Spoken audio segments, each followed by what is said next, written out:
Avez-vous déjà ressenti une force obscure en vous? Un côté impulsif et irrationnel, peut-être même dangereux? La société nous apprend à cacher cela. Ils disent que nous devons être rationnels, contrôlés, toujours bons et vertueux.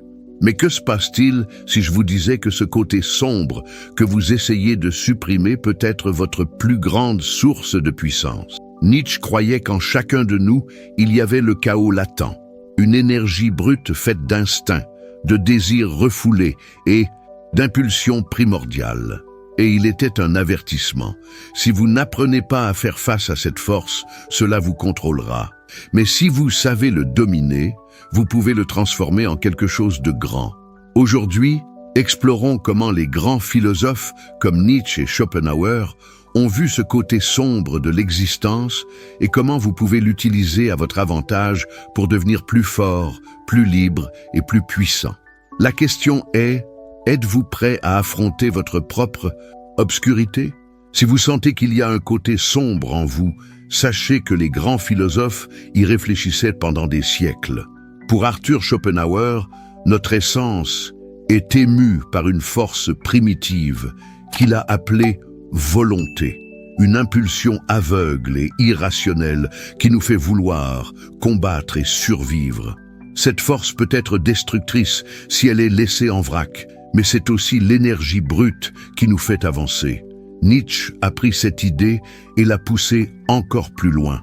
Pour lui, la culture occidentale a toujours essayé de réprimer nos instincts naturels, nous apprenant que nous devrions être obéissants, soumis et moralement purs.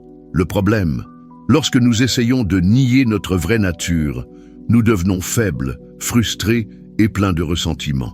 Nietzsche pensait que notre côté sombre ne devrait pas être refusé, mais transformé. La colère peut être convertie en détermination. La peur peut devenir courage. Le chaos interne peut être la base de la créativité et de la surmonter.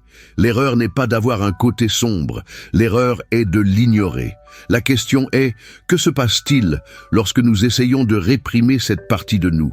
Est-ce que cela nous rend meilleurs ou plus faibles? Dès le plus jeune âge, on nous apprend à supprimer nos impulsions les plus intenses.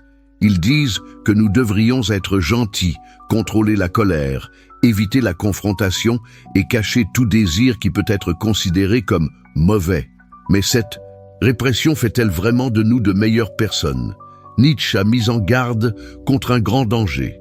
Lorsque nous refusons notre propre nature, nous ne devenons pas plus vertueux, nous devenons simplement plus faibles et faux. La colère refoulée ne disparaît pas, il s'accumule. La peur ignorée ne disparaît pas, il pousse dans l'ombre. Le désir supprimé ne se dissout pas, cela se transforme en frustration. Le résultat?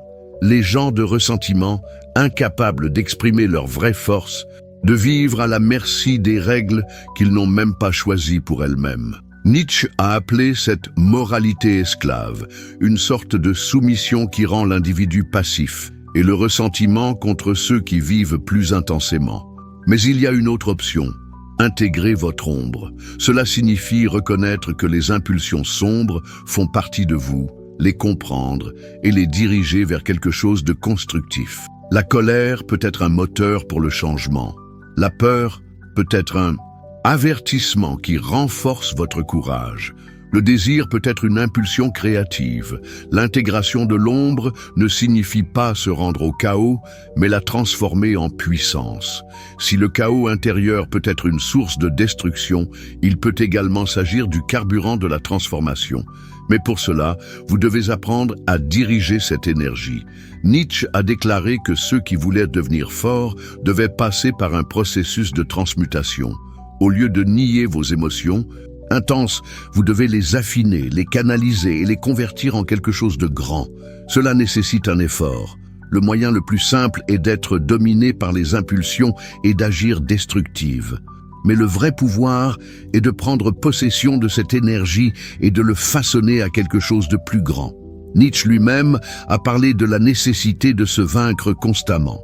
Pour lui, la vraie force ne vient pas de la répression ou de la soumission, mais de la capacité de transformer la douleur La colère et la peur en sagesse, courage et action. Schopenhauer a également vu la vie comme une confrontation constante avec la souffrance. Mais au lieu de s'en échapper, il croyait que la grandeur est apparue chez ceux qui ont accepté la douleur comme une partie essentielle de l'existence et l'ont utilisée pour grandir. Lorsque vous commencez à voir votre côté sombre, non pas comme un ennemi, mais en tant que source d'apprentissage et d'impulsion, quelque chose change en vous. La colère devient détermination, la peur devient alerte et la préparation. La douleur devient une résistance. C'est le chemin de l'esprit libre, quelqu'un qui n'est pas dominé par les règles imposées, mais ne devient pas esclave de ses propres impulsions. Il trouve un équilibre et fait de lui-même sa plus grande force. Nietzsche pensait que peu étaient prêts à emprunter cette voie parce qu'il exige le courage. Mais ceux qui le font deviennent vraiment libres. Pour Nietzsche, la plupart des gens passent leur vie coincée dans des structures qui limitent leur vrai pouvoir. Ils suivent des modèles héréditaires, obéissent aux règles qui n'ont jamais remis en question et essaient de s'intégrer dans un modèle prédéterminé de bien et mal. Mais il y a ceux qui se rompent, ceux qui osent créer leur propre valeur. L'esprit libre est celui qui ne craint pas son propre chaos. Il n'est pas emprisonné pour ce que les autres disent que c'est moralement acceptable, mais il n'est pas non plus rendu aux impulsions aveugles. Il se forme comme un sculpteur devant un bloc de marbre brut. Nietzsche croyait que la plus grande transformation se produit lorsque nous avons pris ce qui semblait une faiblesse et l'avons transformé en force.